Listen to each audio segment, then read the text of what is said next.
आज हांव करता आकुराचो रोस. आकूर घेतल्या, हे पळय, ते धुवन साफ करून कट करून घेवपाक जाय. हे पळय कट करून घेतले सगळे.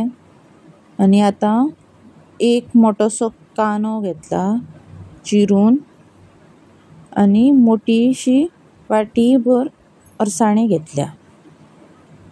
आतां ते सगळे साहित्य आमकां उकडून घेवपाक जाय. ते कुकराक लायता, आकूर घेतले, अळसाणे घातले, मागीर चिरून घेतलेलो तो कांदो घातलो, एक चमचो मीठ घातलें आनी इल्लें उदक घालपाक जाय. दोन शिटयो काडपाच्यो. आतां मसाल्याचें साहित्य दाखयता.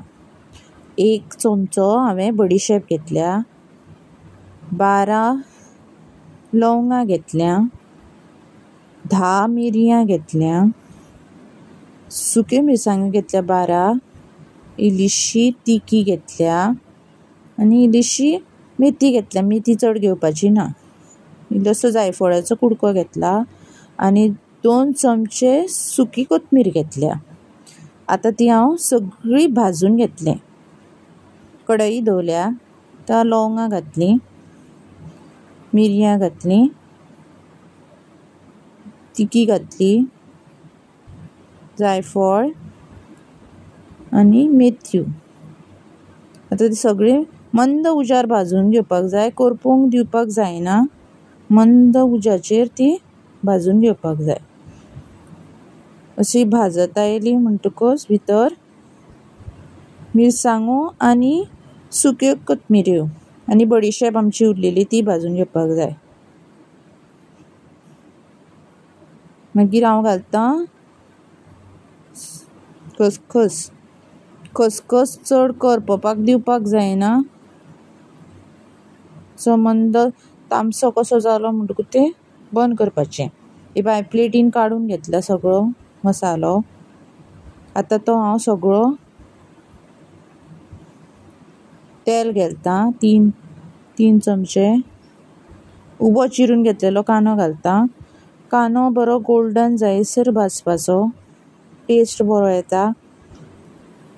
गोल्डन जायसर भाजून घेवपाक जाय. हो पळय आमचो कांदो भाजलेलो आसा. आतां भितर हांव 1 नाल्लाची सय घालता, कातून घेतलेली ती बी तशीच भाजून घेवपाक जाय. मंद उजार भाजून घेवपाक जाय. मोठो करून करपूंक जायना. करपत जाल्यार ताजो टेस्ट बरो येवचो ना. आतां हांवें मिक्सरान काडून घेतली सय भाजलेली, ती न्हिवून घालपाची, चड खतखतीत घालपाची ना. आनी मसालो भाजून घेतलेलो तो मसालो घालता आनी उदक घालता आनी ते बरी गंध कशें वांटून घेता. आतां ते आमी शिजोवन घेतलेले ते तातूंत हांव मिरसांग ओतून घेता. मिरसांग थंड जातकूच घालपाची आनी ते मिक्सराचें उदक घालता. 1 चमचो हळद घालता आनी धवळून घेता. 1 चमचो मीठ घालता. मीठ तुमकां जाय तितलें घालपाचें. 2 सोलां घालता आमटाणी खातीर. हांवें भितर टोमाट घालूना, सोलांच घातलें. आतां पळयात, आमचो खतखतो आयला, रेडी आसा. लायक करात, शेअर करात आनी सबस्क्रायब करात.